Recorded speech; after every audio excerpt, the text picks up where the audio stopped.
नमस्कार, मैं डॉक्टर अजीत भारती आज फिर आपके लिए हिंदी विषय के अंतर्गत गोवर्धन पर 20 लाइनें लेकर आए। यानी जो गोवर्धन पूजा होती है उसके संबंध में 20 लाइनें लेकर आए हैं।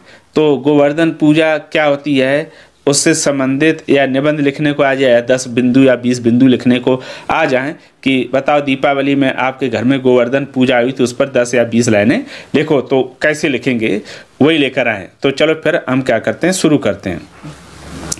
तो पहला बिंदु आपका ये रहा। गोवर्धन पूजा का त्यौहार भारत में मनाया जाता है। यानी जो गोवर्धन पूजा है ये कहाँ, भारत का त्यौहार है।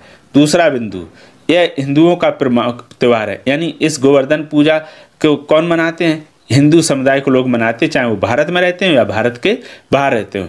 बिंदु नंबर तीसरा, इस दिन गोवर्धन पर्वत श्रीकृष्ण के अलावा गौ माता की भी पूजा की जाती है। यानी इस अवसर पर गोवर्धन पर्वत जो मथुरा में आए और श्रीकृष्ण के अतिरिक्त गाय की भी पूजा की जाती है। बिंदु नंबर आता है आपका 4, यह त्यौहार दीपावली के ठीक एक दिन बाद मनाया जाता है। यानी दीपावली रहती है उसके ठीक दूसरे दिन यह त्यौहार मनाते हैं। बिंदु नंबर 5, इसे हिंदू कैलेंडर के अनुसार कार्तिक मास में हर साल शुक्ल पक्ष की प्रतिपदा तिथि को मनाया जाता है। यानी जो हिंदू कैलेंडर है उसके अनुसार कब मनाते हैं, कार्तिक मास के हर साल शुक्ल पक्ष की बिंदु नंबर 6, इस दिन गोवर्धन भगवान की पूजा की जाती है। यानी गोवर्धन में किसकी, गोवर्धन भगवान की। बिंदु नंबर 7, गोवर्धन पूजा को अन्नकूट भी कहा जाता है। बिंदु नंबर 8, इस दिन की पूजा भगवान श्री कृष्ण को समर्पित होती है। यानी ये पूजा किसके लिए की जाती है, भगवान श्री कृष्ण को समर्पित रहती है। बिंदु नंबर 9, गोवर्धन पूजा के दिन गोवर्धन की परिक्रमा करने की मान्यता है। यानी गोवर्धन पूजा के दिन गोवर्धन की परिक्रमा करने की मान्यता है। बिंदु नंबर आता है आपका 10, गोवर्धन को 56 भोग लगाने की मान्यता है। यानी गोवर्धन को 56 भोग यानी 56 तरह के पकवान बना के खिलाए जाते हैं।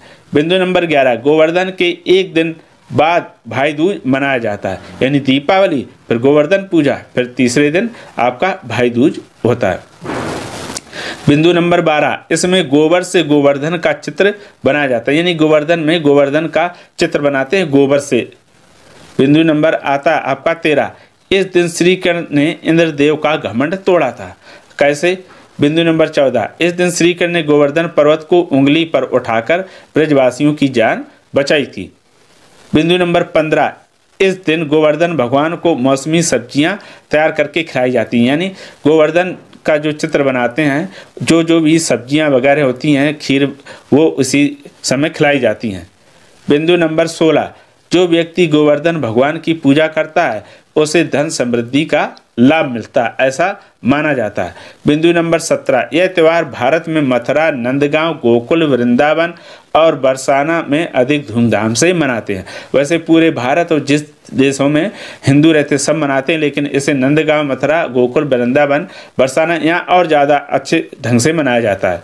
बिंदु नंबर आता है 18, इस दिन भगवान विष्णु के अवतार वामन और राजा बलि की पूजा की जाती है।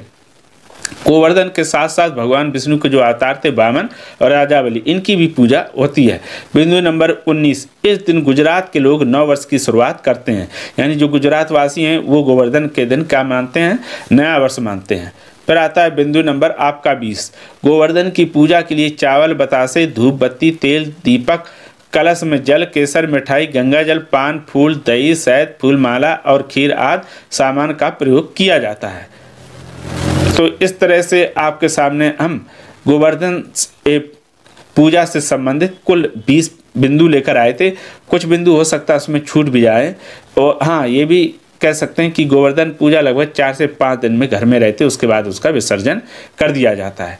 ठीक है। और अगर कोई प्रश्न भी हो तो पूछ सकते हो, मैं प्रयास करूंगा इससे संबंधित आपके उत्तर दे पाऊँ। तो आज के लिए इतना ही। अब हम फिर मिलेंगे किसी नए विषय के साथ, तब तक के लिए धन्यवाद।